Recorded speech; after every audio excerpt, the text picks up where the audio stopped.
Oye, fíjate, hablando de comorbilidades, como mencionábamos de que su blanco es la enzima convertidora de angiotensina, ¿qué papel tienen estos fármacos? O sea, el losartán, el enalapril, todos esos que van en las vías como tal del sistema de renina, angiotensina, aldosterona, ¿qué papel tendrán? ¿Sabrás algo, Sí, José pues Antonio? en realidad no se ha dilucidado, esa información es muy reciente, que se ha confirmado que el receptor para el coronavirus es la enzima convertidora de angiotensina, algo que ya se sospechaba porque aparentemente todos los coronavirus del tipo de SARS tienen ese receptor, entonces por ahí ya se dilucidaba, pero ahora ya está muy esclarecido que es el receptor y esto creo que sí es trascendental en la investigación acerca de la naturaleza de este virus. Se publicó recientemente, hace un par de días, en la revista The Cell, como tal, el paper que demuestra esto. Y bueno, pues creo que ahí todavía falta mucho más tiempo para poder saber si esto tuviera alguna implicación patológica. Es decir, si yo tomo enalapril, ¿tengo más riesgo o menos riesgo? ¿Me va a ir mejor o me va a ir peor? Yo creo que la respuesta indicada ahorita es no lo sabemos. De verdad no hay para dónde irnos, no hay una tendencia positiva o negativa.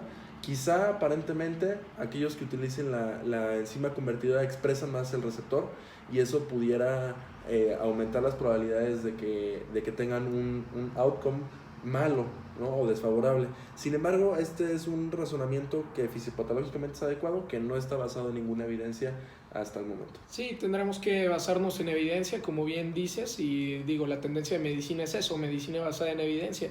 Pero pues bueno, realmente sí tiene una importancia clave esto del tropismo del virus por esta enzima, porque también digo, se asume que los grupos etarios de menor edad, los niños, los infantes, no tienen tanta expresión de esta enzima y por eso realmente no se ha reportado tantos casos y mucho menos graves en esa población. De hecho, los que se han reportado en esa población, digo, nos hablan de que son casi que asintomáticos o con síntomas muy, muy leves que van del catarro común a una neumonía muy leve.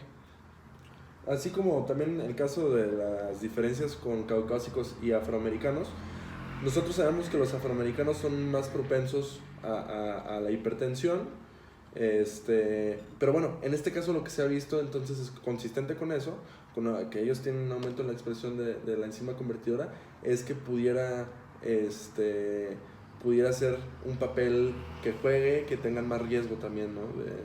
de progresión de la enfermedad. Sí, sería interesante ver por el papel de esos fármacos antihipertensivos, como fue en su tiempo los beta bloqueadores, ¿no?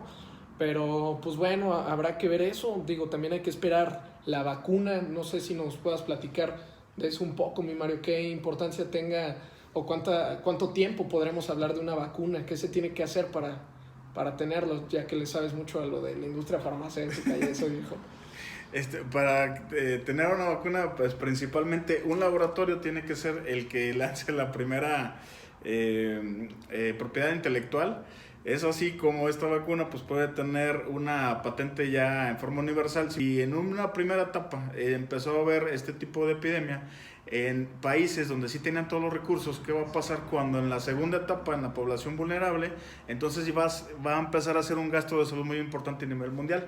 Entonces es ahí cuando empieza a haber retrocesos y empieza a haber desaceleraciones, porque principalmente no se está apoyando la industria farmacéutica con respecto a que los países tengan el suficiente presupuesto para poder comprar este tipo de medicamento.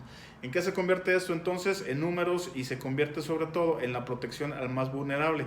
Pero resulta que si en países de primer mundo o países desarrollados, la población vulnerable, que son pacientes más de 65 años, tienen todos los recursos, pues ¿qué pasa en países como los nuestros, en donde no tenemos como este tipo de protección social, económica o incluso cultural? Entonces se vuelve algo muy interesante, incluso hasta la parte social. Y lo que la gente a veces, muchas veces no conoce es, bueno, pero ¿de qué se muere la gente que le da coronavirus? O sea, ¿qué le pasa? No figura en su cabeza cómo se ve una persona que está mal por el coronavirus, o por qué está mal, o por qué no podemos contener la enfermedad, o sea, por qué se convierte en algo tan grave.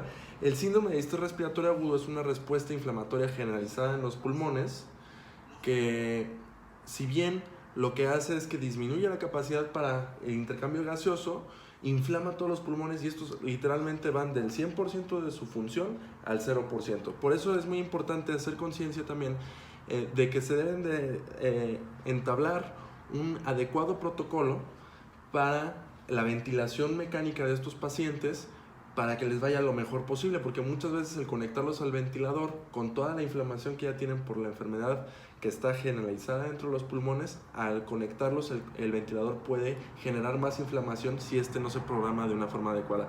¿A qué me refiero a programar un ventilador de forma adecuada en el contexto de una infección por coronavirus, en un síndrome de distrés respiratorio por una neumonía por coronavirus? Básicamente es varias medidas que consisten en dar volúmenes muy bajitos de aire. Eso los que se dedican a este tema en medicina lo van a entender quizá un poquito mejor. 4 a 6 mililitros de kilo de peso predicho de volumen tidal. PIP alto, presión positiva al final de la expiración alta. Y otra gran medida que ha demostrado que en el contexto del síndrome de distrés respiratorio agudo ha generado disminución de la mortalidad es sin duda el prono de los pacientes. Voltear a los pacientes. Esto es una medida que no cuesta nada, es gratuita y que a todo aquel con síndrome de distrés respiratorio se le debe de ofrecer en las primeras 24 horas.